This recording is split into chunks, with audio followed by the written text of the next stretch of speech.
Hello everyone! So welcome back ulit sa aming channel, and for today mag-unbox ulit tayo ng Transformers. At kung nagtataka kayo kung bakit tayo nag-unbox ng Transformers ulit, ngayong 2024 sa September 17 ang 40th anniversary ng Transformers. Kaya naman isang way para celebrate yun, ang ginagawa ko ay nag-unbox ako ng Transformers figures na naipon sa storage. At for today's episode, ito ang isa sa mga figures na na-stock sa storage dito. Ayan, puro tikabok. Si Slammer. Autobot Slammer. So, ito muna yung packaging. Ito yung sarap. Ito yung robot mode niya and alt mode niya. And sa side, yung artwork ng War for Cybertron Trilogy Kingdom. Kingdom naman siya. Yung last episode kasi sa Earthrise, si yung sidekick ni Scorponok, si Fast Track. So, ito yung sa likod ng packaging, yung product shots. Ito yung robot mode niya, yung alt mode niya, and ito yung weaponizer mode niya. Ayan. Sa bottom ng packaging, ayan. Gusto yung basahin. Kayo na bala. At buksan na natin siya. Okay, so ito na yung itsura ng Slammer pag tinanggal sa box, pero nasa cardboard backdrop pa rin siya. Ito yung kasama dun sa box, yung instructions, and ito yung piece of paper na hindi ko binabasa. And ito, dahil sa gimmick ng Kingdom, meron silang free na collectible card. And ito, katulad ng mga fossilizers, yung extra accessory nasa ilalim. Check natin.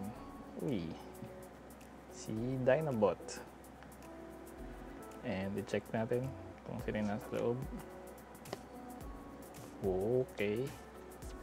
Yung kanyang parang super mode, or nalimutan ko tawag. Basta si Dynamus. Ayan. Parang evolution ni Dinobot. And i-release na natin si Slammer sa cardboard. Tanggalin natin yung mga elastic.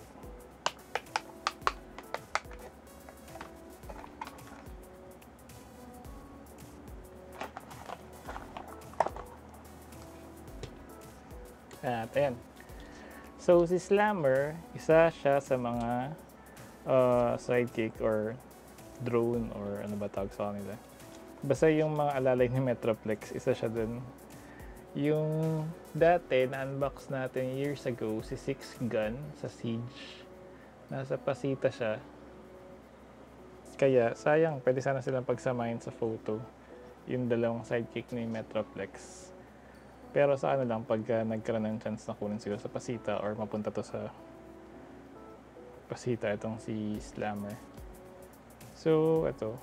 Tinitingnan ko muna yung parts niya. Kasi may mga white na part siya. Buti hindi pa naman nag-yellow ng todo. Yan. So, i-check ko muna yung instructions.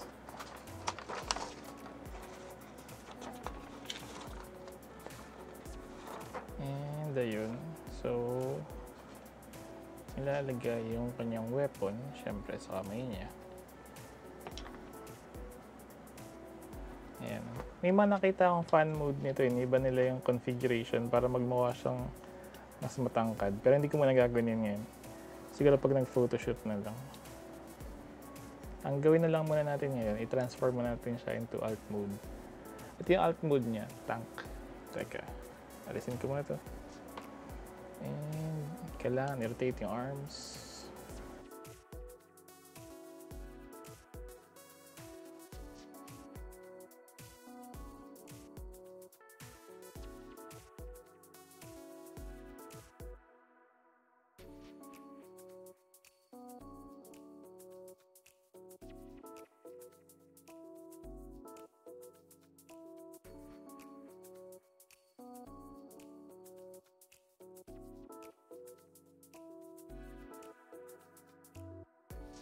At ayan, ito na ang alt mode ni Slammer. Yung tank. Teka. Ayan. Medyo okay naman. Malaki lang talaga yung pagkakaiba dun sa previous version niya. Kasi dati plain na tank lang naman talaga siya at hindi nagta-transform. Tama ba? Kasi yung sa third party na figure ko na 6 gun dati may kasamang tank na maliit na hindi nagta-transform.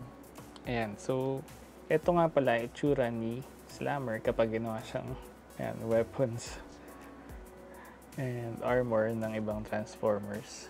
So ayan, meron sa feet and meron parang chainsaw or club. So ito yung blaster sa kabilang kamay, tapos para may missile launcher sa shoulders. Ayan. At napalaking backpack. Yan itsura niya. Yan isa sa mga configuration na pwedeng gawin. Ito yung nasa instructions, yun muna yung ginaya ko. At ang ginawa ko munang model ay itong si G2 Universe Leadfoot. Kasi sila yung mga nasa labas dito na characters na pwedeng kabitan ng weapons. Yan. Yan. So ito na yung alt mode ni Slammer.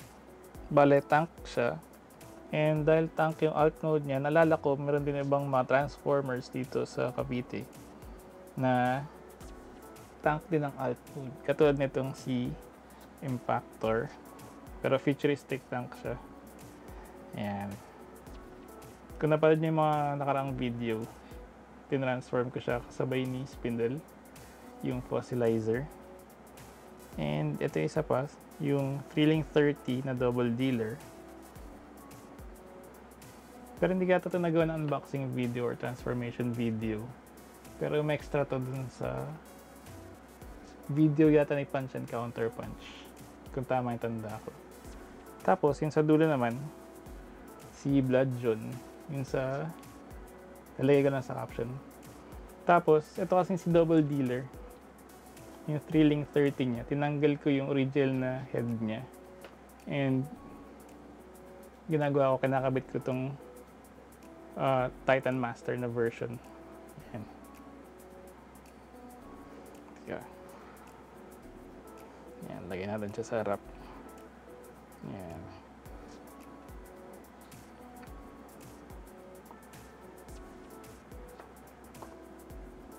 Para may naalala ko sa picture, sa image na to.